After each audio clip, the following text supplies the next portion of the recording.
Your book is called Hostile Takeover, and if anyone were paying attention to the Republican National Convention, that seems an even more appropriate title, given how the youthful energy that was being injected into the Republican Party through Ron Paul's delegates were treated pretty poorly. And it seems almost as if the RNC was trying to say something like, well, once we put down this Ron Paul rebellion, we can start to focus really on getting some new energy into this party.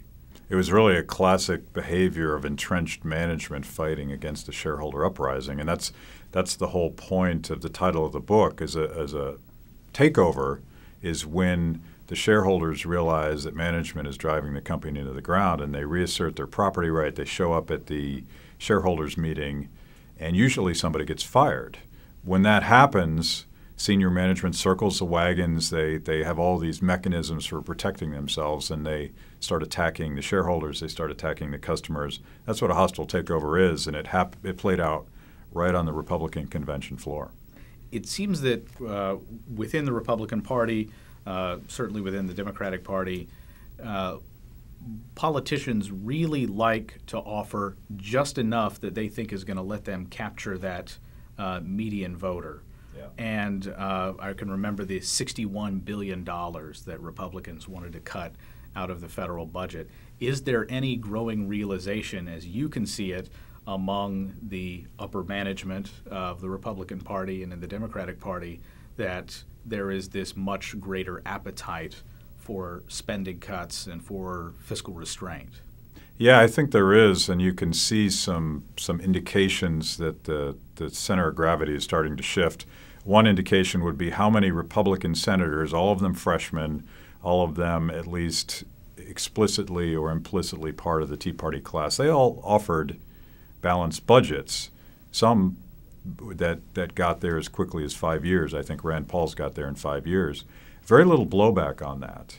And I happen to be a bigger fan of Paul Ryan's budget. There's reasons why his numbers don't look as good that have nothing to do with the reality of the actual policies behind them, particularly on entitlement reform. You don't get the kind of savings from CBO that's actually real. So when Mitt Romney chose Paul Ryan, he basically was acknowledging that every Republican, House, Senate, presidential, even state office, I would argue, now has to be comfortable defending the idea that you have to do something about entitlements, defending the idea that you actually have to offer a balanced budget. Democrats, in their most recent platform upgrade, cut civil liberties language across the board, and Republicans, to the contrary, actually added some language about dealing with the domestic use of drones and how this should be restricted. Do you think that that is a shift in maybe which party cares more about civil liberties? Is it Democrats just trying to avoid embarrassment, or is it perhaps just a growing realization among new energy within the Republican Party that civil liberties matter? At some point, the progressives, the radical progressives, the real top-down, I want to control everything progressives took over the Democratic Party. And Barack Obama represents that wing of the party. And it's not surprising to me that civil liberties would lose in that transition. Conversely, if you think about all of these new constituencies that are showing up within the Republican community, you have Tea Partiers, you have Ron Paul activists, you have a number of people that are motivated by freedom. So this may be a Nixon goes to China moment where, contrary to popular perception, it is, in fact, Republicans that get us where we need to be. In electoral politics, money matters a lot.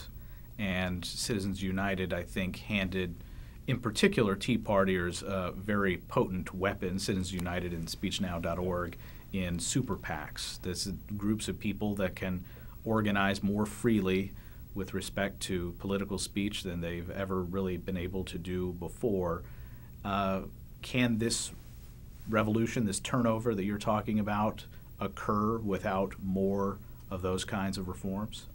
I actually think that the key to winning is not just about money.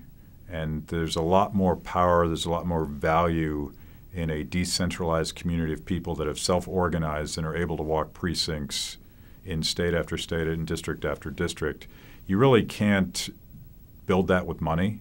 You have to build it organically, and I think the real power in the Tea Party movement has not been its financing, but this aspect of it.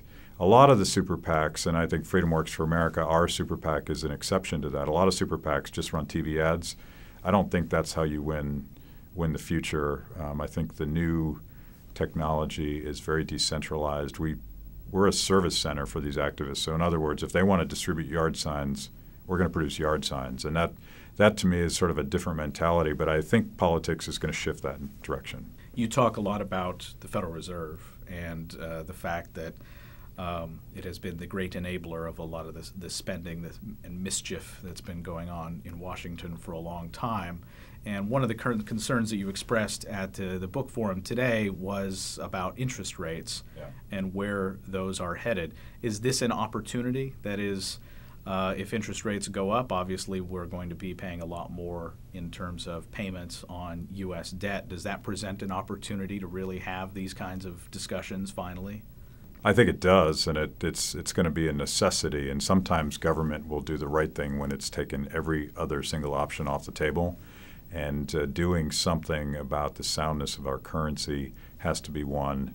The debt, growth, and growth is going to be linked to the tax code and the foot of government on business and innovation. You're going to have to deal with all these things at the same time.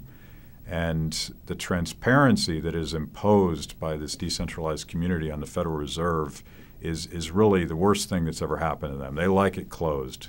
They like the idea that the smartest guys in the room can redesign the banking system, for instance. That's not going to happen anymore because people understand what happens in real time. Barack Obama has clearly done his level best to get the smartest guys into the room to make decisions on behalf of Americans, but it doesn't seem to me that Mitt Romney has tried to draw a particularly strong contrast in that regard. Is that fair? Yeah, I think it's fair, and up until the selection of Paul Ryan, in a lot of ways you could argue that the Romney campaign, other than being against Barack Obama's policies, was kind of a campaign about nothing. But with the selection of Ryan, I think you've seen a more substantive conversation and, frankly, just an obligation for Republicans to show up when the Democrats attack them on ending Social Security as we know it and destroying Medicare. If you don't respond to those in a rational way, they do hurt. The economist Vincent Ostrom has said that facts, I'm paraphrasing, facts don't speak for themselves.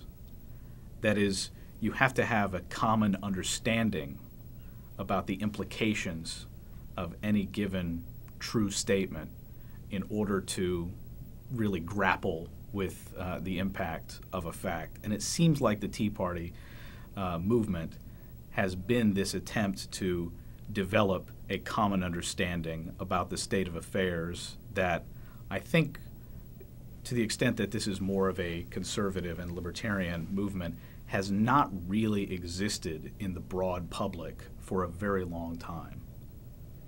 If you think about it in terms that Frederick Hayek might talk about it, you have all of this local knowledge coming together and creating something, a social intelligence, as my old mentor Don Lavoie liked to call it, that is so much more significant than in the past. And it's driven by the internet, it's driven by the decentralization of information and how people set up their RSS feeds and how they share information on Facebook and how they connect with each other on social media. It's a very bottom-up process that is introducing people to Hayek. It's introducing them to what QE3 is. It's introducing them to not just the Constitution, but the debates that led and the intellectual foundations that led to the signing of that document. That's power. That's why I'm such an optimist about the future, because in a decentralized world, freedom wins.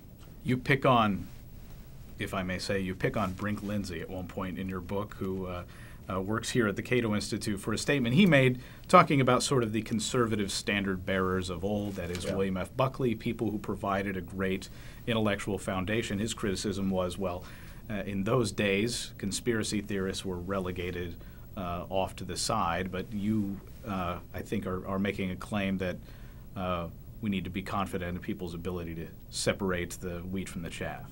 Yes, if you believe in the market and you believe that knowledge emerges from a process that looks really chaotic at any given moment. Hayek used to say there's all these bits of knowledge that don't really convey anything until they're developed into a price.